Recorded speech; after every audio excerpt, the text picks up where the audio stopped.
So, in the build of this Boss CE-2 Chorus Ensemble, one of the things that's of paramount importance is to get this voltage VB correct. Now, on most schematics, they show that voltage to be 4.5 volts. But 4.5 volts doesn't really necessarily work every time. That particular supply voltage, it supplies the anti-aliasing filter, it biases Q2, and the reconstruction filter, and it biases Q3. So it's very important that that voltage be set correctly, because if it is not, the chorus won't work right, or it will be extremely distorted. So the suggestion from Boss is to turn the rate knob fully counterclockwise, the depth knob all the way up, feed in a 200 hertz signal, which for my purposes turned out to be about 3.8 volts peak to peak, and connect an oscilloscope to the emitter of Q3 and adjust variable resistor number 3 until you get this symmetrically clipped square wave. And once you have that symmetrically clipped square wave, then you'll have the maximum amount of headroom for your clean signal upon reconstruction. So that both the two transistors that have base bias from that voltage, and also when you get right down to it, this R13 input into the bucket brigade, they have to be correct or else it won't work right. So let's go downstairs to the oscilloscope and the signal generator and take a look at how that's done and what we end up with for a voltage in the end. Okay, so here is the Boss chorus right here. And this is the potentiometer that we're talking about adjusting. Of course, this is built, TonePad provides the board, circuit board for this for $14 or so. And that's the easy part. Finding the bucket brigade is a tough part. I found mine at Antique Radio Supply. But anyway, all of the components on here have to be purchased and then soldered in correctly. And of course, this won't look anything like this when I get it into the box, but that's the way it looks right now. And so we're at 4.5 volts for all practical purposes with this potentiometer, and we're feeding in a 3.8 volt peak-to-peak signal. And now you can take a look at what the oscilloscope looks like, and that is certainly not the waveform that we want. So what we're going to do is we're going to adjust this potentiometer until we get the waveform we want. The oscilloscope probe is on the emitter of Q3. There's a 3.8 volt peak-to-peak signal being fed into the input of the effect. And we're looking for a symmetrically clipped sine wave.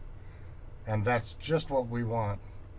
If we go too far the other way, you can see what starts happening. We get the sine on the bottom and the square on the top. Sorry about that, I dropped my adjustment tool. Take me a little bit to get back on here. But if we go back,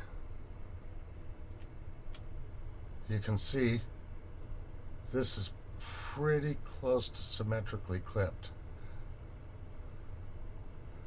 Right there. That's how we want it.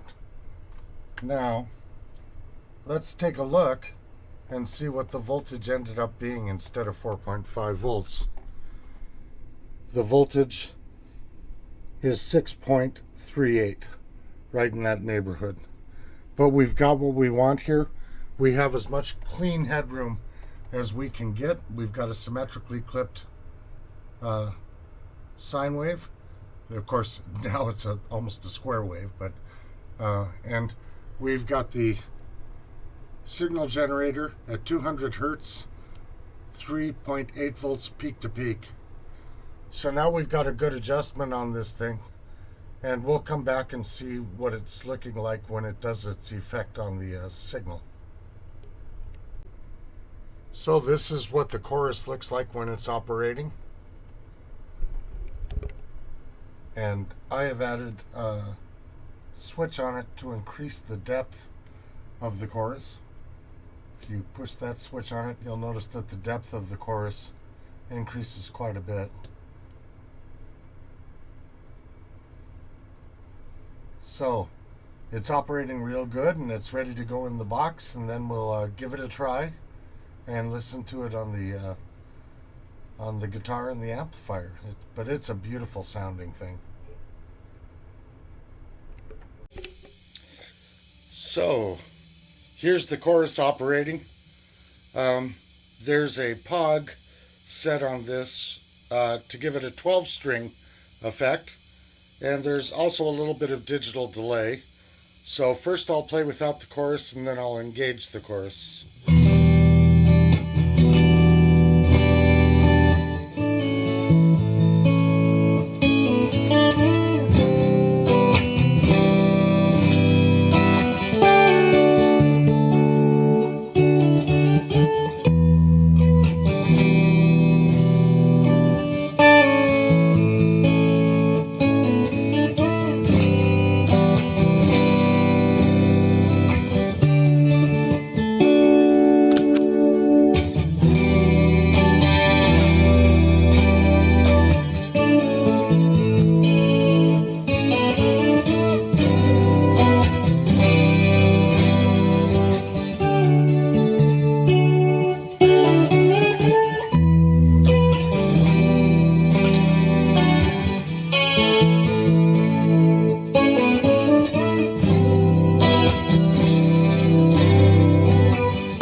So there you have it. That is the Boss CE-2 second iteration of the Roland Jazz Chorus 120 circuit, and just a beautiful sounding chorus.